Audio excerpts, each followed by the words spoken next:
Hi, I'm Beth Bruce, and in this session, I would like to talk to you about ways that you can increase your students' writing stamina as well as their independence. I'm going to give you my top 10-ish tips on how to support students in this writing work. The first tip is swag matters.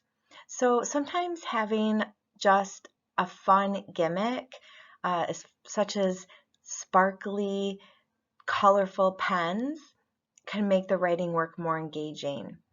Sometimes teachers like to provide students with a different colored pen just to do editing so that you can see where the student went back and did some revision work.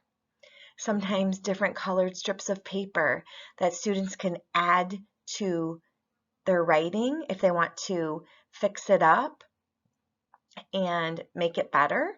So just by offering up those different colorful strips might be enticing to students to get them to write more.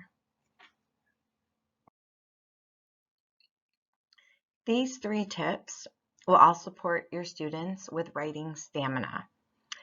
As William Zinsser writes in his book on writing well, you learn to write by writing.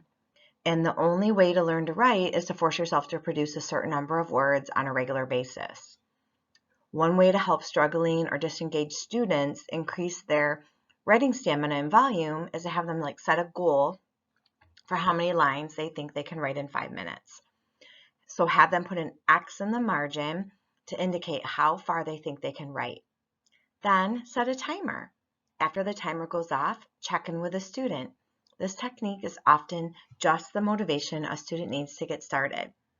Once a student realizes how much they actually can write in a short period of time, then they can gradually increase the amount of time. This also really helps them see how much they should be able to write in a whole class period. So for example, if they can fill a half page in 5 minutes, they should be able to fill 2 pages in 20 minutes. This next strategy is called make it a hot mess. A first grade teacher once told me that she encourages her students to revise and stick with a piece of writing longer by telling them that their drafts should look like a hot mess when they're all done with it, right? So when they finish their piece to her and they say, "I'm done," she asks them if it looks like a hot mess. And if not, then they have to return to do some revision, and then they quickly shift from saying, "I'm done" to "I made it a hot mess." And this last tip is called make a child famous. Making a child famous is a fancy way of saying giving public compliments. And compliments really cement learning. They increase the likelihood that a learner will continue to exhibit that same behavior or skill, right? So a compliment to an individual child may really cement that learning for that child, but a public compliment can motivate other children to try what that complimented child has tried. It really is an art to giving a meaningful compliment, and it really involves noticing and naming what a child is doing. The most powerful compliment are the ones that notice and name what a child is just beginning to do or is approximating doing. So for example, I notice that you are putting spaces between your words.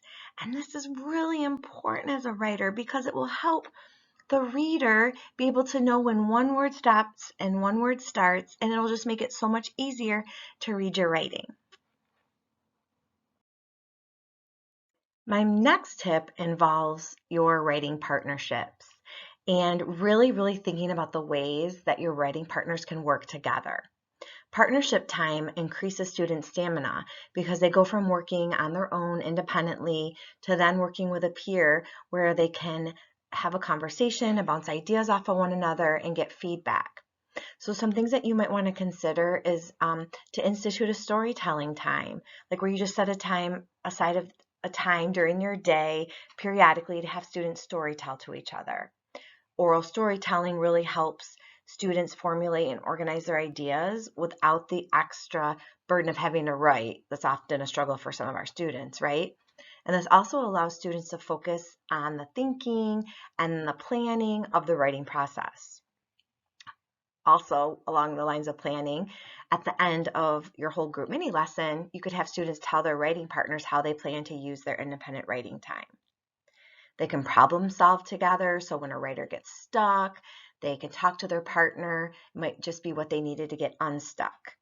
And building this routine into your writing workshop, you could create a partner spot. So this could be, 2 beanbag chairs or a small table or even 2 chairs in the hallway, but hold students accountable for the time they spend problem solving with a partner by having them like record their notes on sticky notes, right? Or maybe you have a partner spot recording sheet. And along that line, all writers need feedback on their writing. But it can't always come from the teacher, nor should it, right? You're only one person. So teach your students specific ways to provide feedback to one another. You could create an anchor chart, kind of like the one that I have on this page, and it just kind of teaches your kiddos what to do when they're in their partnership. And don't forget about goal setting, because partners can really set goals together and make plans for how much they can write during their independent writing time, or maybe when they're writing at home, or what strategies that they're going to work on next, or maybe something new that they would like to try out in their writing. My next tips support stamina work as well. One would be setting a quick write time. So for example, you might just tell your kiddos, hey guys, I'm going to set the timer for 2 minutes or 3 minutes, and I want to see how much writing you can get done within that time. So everybody put your pen to the paper and write as many words as you can. And for whatever reason, sometimes just making it a contest like that will get kids to write more. A focus folder, there's a picture you can see right here on this page of what a focus folder might look like. And it is kind of just like a visual, again, like visual reminder, a pathway for students to follow, just letting them know like what is the expectation and the routine during writing. And you might implement breaks during it. You might have a time that they can talk to their partner. It might specify a certain amount of time that they can write. But each focus folder would be individual per the student depending on their needs, and you would create it with them, and then they would just keep it in their writing folder, and they would set it out in front of them to remind them of what they needed to do to stay focused during that time. The magic line idea comes from Lola Schaefer's Teaching Young Writers Strategies That Work, and it teaches students to think about what they plan to write and then say the words aloud, tapping a finger for each word, then have them count how many fingers and then draw that many lines across the paper from left to right. And once the lines are drawn, the lines become placeholders for the words. And the child then can go back and add beginning sounds, beginning and ending sounds, or any other sounds they hear in the word. This strategy really empowers children to continue to write independently without needing an adult to step in. Giving students a starting place really works magic, really, for some young students. And as their spelling skills increase, they will hear and add more sounds, and eventually the scaffold of the magic lines will drop away. I've also told students that if the line is blank, it's okay. If they didn't know what letter to put on that line, that is no problem, but we just want them to keep going. A second grade teacher shared this idea for her students to communicate to her the request for a conference. So each student has like a 4x6 index card labeled with their name in the right corner of the card, and then 3 2x3 pieces of laminated colored construction paper are attached with a paper fastener. And then the laminated cards are just red, yellow, and green. So that at the beginning of independent writing time, students will like flip up the green flag if they're good to go, the yellow flag if they need some help, but if it's not urgent, and then the red flag if they are really stuck and they need a conference ASAP. So this system allows the teacher to quickly scan the room to help determine which children to confer with first. And the index cards are also used as a place for the teacher to record a brief note, reminding the student of what they're working on or what they discussed during their writing conference. And